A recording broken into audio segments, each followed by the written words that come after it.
You ever do something nice and immediately regret it later? Yeah.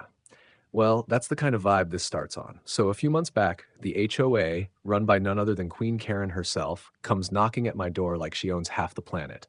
She's all sugary smiles and fake politeness, asking if they could use my backyard pool for their community summer kickoff party since the HOA pool was undergoing maintenance. I should have known better, but hey, I figured what's the worst that could happen? I mean, I got the space, the water's clean, and I had nothing better going on. Besides, I'm just cool like that. Welcome to Prodigy Tales. Make sure you like and subscribe for your top notch HOA drama. So I agreed, cleaned up the yard, set out some extra towels, even arranged some poolside chairs. On the day of the event, they came through like a parade of overexcited flamingos. Loud music, kids doing cannonballs, Karen parading around in a swimsuit that screamed midlife crisis in full bloom. Even her dog was wearing sunglasses. Not gonna lie, it looked like a decent time. Laughter echoed across the fence, wine flowed like it was an Italian wedding, and everyone seemed to be vibing. Karen made a whole show out of thanking me publicly. She even raised a glass and said, "Let's give a big round of applause to our generous neighbor for letting us use his humble pool." Everyone clapped, and I pretended to be modest, but deep down I knew I was the MVP of the day. It went on for hours. People I'd never seen before, probably her cousins, coworkers, and her manicurist's brother, were lounging in my pool like it was the Ritz. No one broke anything. Nothing was stolen. It was, dare I say, a peaceful and fun event. They left by sundown, took their trash with them, and Karen even dropped off a bottle of overpriced sparkling water as a thank you. I figured that was the end of it. One-time favor. Done and dusted. But with people like Karen, favors turn into expectations real quick. About 3 weeks later, just as I was starting to enjoy the peace of my chlorine-scented sanctuary again, I heard the knock. Not just any knock. It was the triple rap that signaled doom. Karen was back. This time she didn't come alone. She brought backup. 2 board members in matching polos stood behind her like bad sequel villains. "Hey," she beamed, clutching her HO-issued clipboard like a weapon. So the last party was just magical. Everyone's still talking about it. We were wondering, could we borrow your pool again next Saturday for our annual summer luau? Now look, my instinct said nope real loud. This wasn't a city park. It was my backyard, my pool, and my water bill. But there they were, looking at me like I owed them the favor of a lifetime just for existing. Karen even dangled the idea of making me an honorary community spotlight in next month's HOA newsletter, like that meant anything to anyone except her. Still, because I'm an idiot, or maybe just too nice for my own good, I agreed. With one condition, I wouldn't be home. I had plans that weekend, and I made it clear they'd be on their own. Karen gave me a long-winded promise that they'd be respectful, clean up again, and totally treat it like a sacred space. I wasn't entirely buying it, but I left a note with a list of rules and figured I'd come back to a few empty beer cans, maybe a blown floaty, and call it a day. Saturday rolled around, and I went on my little weekend trip, blissfully unaware of the HOA circus brewing in my backyard. I ignored a few texts from neighbors, figuring they were just complaining about music. What I didn't expect was the eerie silence that greeted me when I pulled back into my driveway 2 days later. The kind of silence that says something happened, and nobody wants to be the one to talk about it. The pool looked fine at first glance. No broken glass, no floating pizza slice floats stabbed to death. But the moment I stepped inside my house, something felt off. The smell hit first. Not bad, just different. Like someone had been living a parallel life in my home while I was gone. I stepped in slow, checking the locks, which were still intact. But the living room rug was shifted ever so slightly, like someone had kicked it accidentally. A lamp was unplugged for no reason. My kitchen towel was moved from the handle of the oven to the dining chair. It was tiny stuff, subtle, but the kind of thing you only notice when it's your space, and you know exactly how you left it. I stood in the middle of the room, heart thumping, trying to convince myself I was just being paranoid. But when I opened the fridge and saw one of my craft beers missing, I knew I wasn't imagining things. That beer had been chilling there for 2 months. No one touches it. It was the kind of beer you don't even offer to friends. It was my guilty pleasure. I stormed through every room like a detective on a bad cop show. Nothing was broken, nothing stolen, but drawers were definitely opened and closed. My bedroom door was open, even though I always keep it shut when I leave. My closet light was on.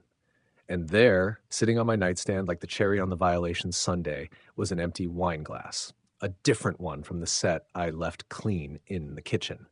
Someone had been in my house, not just in the yard, inside, breathing my air, touching my stuff, raiding my fridge. And the only people with access that weekend? Karen and her gang of HOA freeloaders. My trust turned to stone in my chest. I texted Karen immediately, kept it casual, just asked if anyone had gone inside for bathroom emergency or something. She replied with, "Oh, no idea. Maybe someone got confused, but everything should be fine, right? LOL." LOL? I wasn't laughing. That moment right there, that was when I knew I had let a vulture into my life. I had rolled out the red carpet and Karen strutted in like she owned the palace. My own generosity had been weaponized. A month later, right when I was finally reclaiming peace and spraying down my pool deck like I was baptizing it from HOA sins, the devil returned. Karen came marching up my driveway in those squeaky little platform sandals, clipboard in hand like she was the CEO of Suburbia Inc. "Hey," she chimed, voice dripping with sugary doom. "The board was wondering if we could schedule one last splash bash before the summer ends. Bring the community together and all that." I didn't smile. I didn't even blink. "No," I said flat out. "Not. Maybe. Not we'll see." Just one syllable. "No." Karen blinked like I just slapped her with a frozen tuna. "Excuse me?" she said, laughing nervously like I was doing a comedy bit. "You've been so generous in the past. I already told everyone we'd be using the pool again. You're not really going to be that neighbor, are you?" I stepped closer, towel in one hand, pool net in the other, like a budget gladiator. "It's my pool, my backyard, not a community facility. You crossed the line last time, and I'm not doing this again." She started fidgeting. "Crossed the line? What does that mean?" she demanded, eyebrows twitching like she just heard someone curse in church. "I know someone went into my house, Karen. You know it too," I said, keeping my tone cool. "Don't insult me by pretending it didn't happen." She switched tactics instantly, from sweet to sour faster than spoiled milk. "You think you can just deny access to a neighborhood staple? People expect this now. You have no idea the kind of backlash you're inviting." "I don't care about the HOA's feelings," I snapped. "Let them throw tantrums. My property is not your party hall." And that's when her face twisted into something dark. No more fake politeness. She leaned in with a venomous whisper. "Fine, but don't come crying when this bites you back. You'll regret saying no to me. I always get what I want."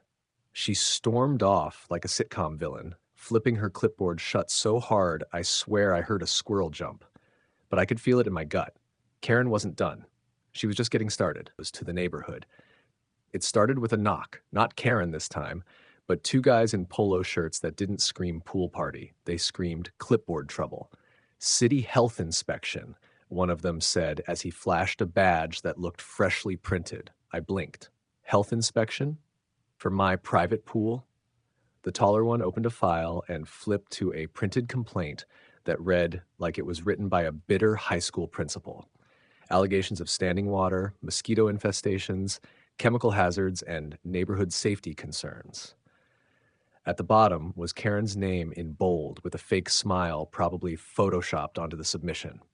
I was stunned. "Is this some kind of joke?" I asked, but they were already walking to the pool, like pulling out pH test kits and magnifying glasses like my backyard was Chernobyl. Karen's plan was simple. Make enough noise to get my pool declared a menace, get it drained, and then swoop back in like she'd done me a favor. They tested everything. Chlorine levels, pH balance, algae presence, even inspected my filter system like they were searching for plutonium. The whole time, Karen stood across the street in her patio chair with her stupid little Yorkie on her lap, sipping iced tea like a Bond villain, watching her evil plan unfold. But here's the plot twist she didn't plan for. My pool passed every single test with flying colors. Chlorine, perfect. Circulation, A+. Mosquitoes, not even a single larva. In fact, one of the inspectors actually complimented me on my maintenance, saying, "This is probably the cleanest residential pool we've inspected all summer." I smiled like I'd just won an Oscar. Across the street, Karen's jaw clenched so tight you could hear her molars screaming. I walked the inspectors back to their car. "So, is there anything I need to fix?" I asked, playing dumb. "Nope. Whoever made the complaint clearly had no idea what they were talking about," the shorter one replied, chuckling. I turned to wave at Karen as they drove off. She tried to pretend she wasn't watching, but I saw her lips purse like she'd sucked a lemon through a straw. That was it. My generosity, twisted and weaponized by the HOA queen herself. I learned real quick. Kindness gets you a thank you card. Boundaries get you revenge. The end. Please like and subscribe for more HOA showdowns like this. Do you think Karen got what she deserved? Comment below.